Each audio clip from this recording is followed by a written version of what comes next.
with Tim's Wildlife Control and Wilderness Living and Self-Reliance. Today we're going to be building some mink boxes.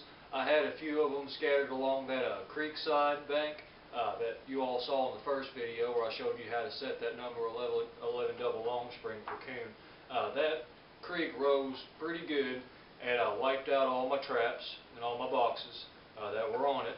So I need to build some more mink boxes, so I decided to go ahead and show you all how I do mine in case you all decide that you want to go ahead and build some on your own. First thing you're going to need is a 6-foot piece of privacy fence. I paid like $1.50 for this at Lowe's, which you got to cut it in 4 pieces, one longer than the other. This is going to be your bottom right here. It's going to be 21 inches long. Then the other 3 parts are going to be 17 inches. So you want your bottom to have a lip on it, and that lip's what you're going to stick your 110 or your 120 on. I prefer using a 120, but a 110 will work if you're just going after mink. The problem with using a 110 is that you're probably going to catch some coons in it too, and a coon's just going to pull out of a 110. So you're going to come to a lot of your traps being set off with hair in them and no animal because you didn't use a bigger trap. Any trap, if you're going to use like a drowning set for a 110, that would be fine, like on a block, on a bottom edge set or something. If you're going to keep these on the bank in a mink box, I highly recommend you use a 120 at the very least. I'm going to show you all, I got a 110 right here that I'm going to just show you for demonstration purposes how it fits up on here. The 120 is the exact same size as this, just it has another spring on this side. So I'm going to go ahead and measure this box out. The bottom of this box is going to be 21 inches. So we're going to mark 21 right there. 21 plus 17 is 38. Going to mark right there. And now flip it from the other side. Mark down 17 inches. And just to make sure that's the right length, we're going to do 17 plus 17, that's 34. 34 is right on the line we just did, so we're good to go. Just using an extra piece of scrap wood for a straight edge, my circular saw. These don't have to be perfect. You're going to be catching animals in this. Don't be too picky, you're just trying to get it together. Alright, let's cut this out.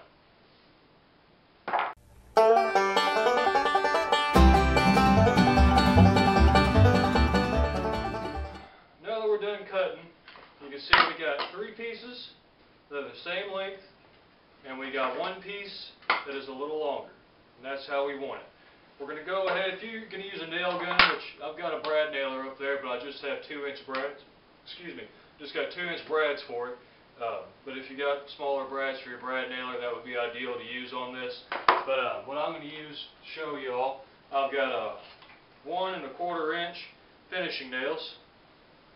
And this is what we're going to be using to go ahead and fasten this in place. So to get started, all the way up and down here, probably about every 3-4 inches or so, we're going to throw a nail. On the top piece, same way, every 3 or 4 inches, we're going to throw a nail. And then we can take the middle pieces, flip them over, and instead of having to balance all this together and put a nail there and hit it, all the nails will already be tacked in place, and we just got to knock them through the rest of the way to hold it together. So I'll turn this in fast speed again so I don't take up a whole bunch of your all's time, so stay tuned.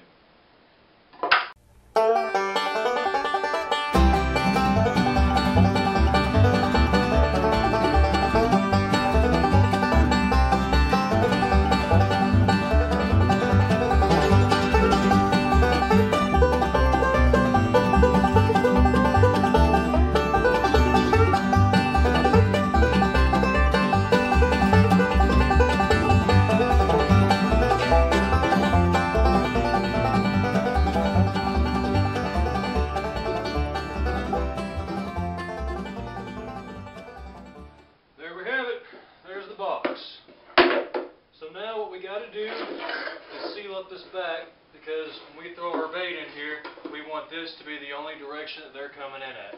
Our 110 or 120 is going to be sitting right at the front up here. So we want this to be the only way they're coming in here.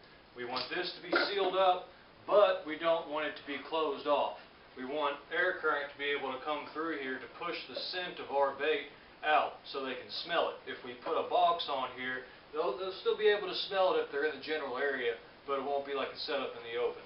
Now, I'll run the Tim's Wildlife Control ADC line, and we use 1/4 inch hardware cloth to seal up all the attic vents and stuff where raccoons and squirrels have got up in there. So I got a lot of this stuff laying around. This works great. So what we're going to do, I'm going to go ahead and measure back of here. We got 5.5 inches by 6.5 inches. Measure it out on the hardware cloth.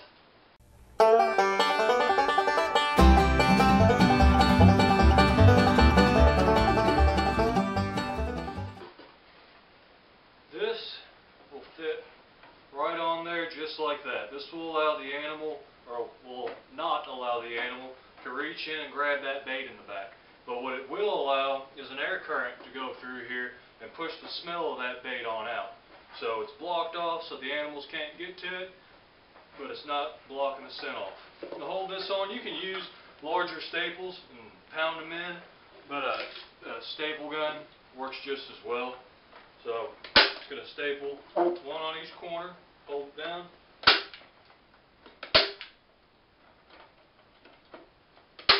And then one in the middle.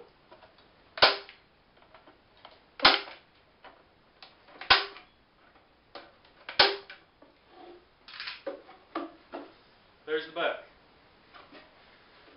Now my daddy made these up, and if you all are interested in purchasing some of these, you all can send me an email or go ahead and make a comment on this video. I'm sure that he'd make these up for you all for little to nothing, as long as you all provided the shipping for him to get it to you all. It's just a small bracket, the hole drilled in the middle of it, that we're going to set right in front of here, so we can take our 110s or our 220s. This is a 110, and we can open them up and set them right down on there and pinch it shut. So we're going to go ahead and put that in place.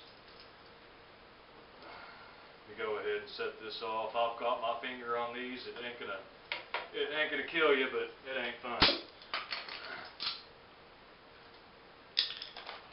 And I got 1 5/8 screws that I'm just going to take and put right down in here.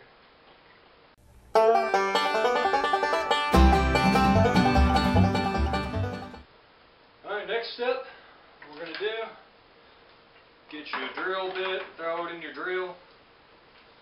We're going to punch out the side over here, just a hole so we can wire our trap to it.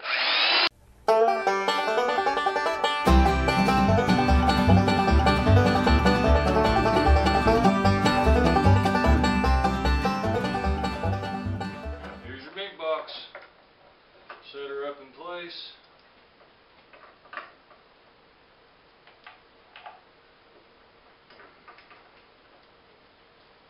Whenever I set mine up too, I always like to have my trigger on the inside and my dog on the outside.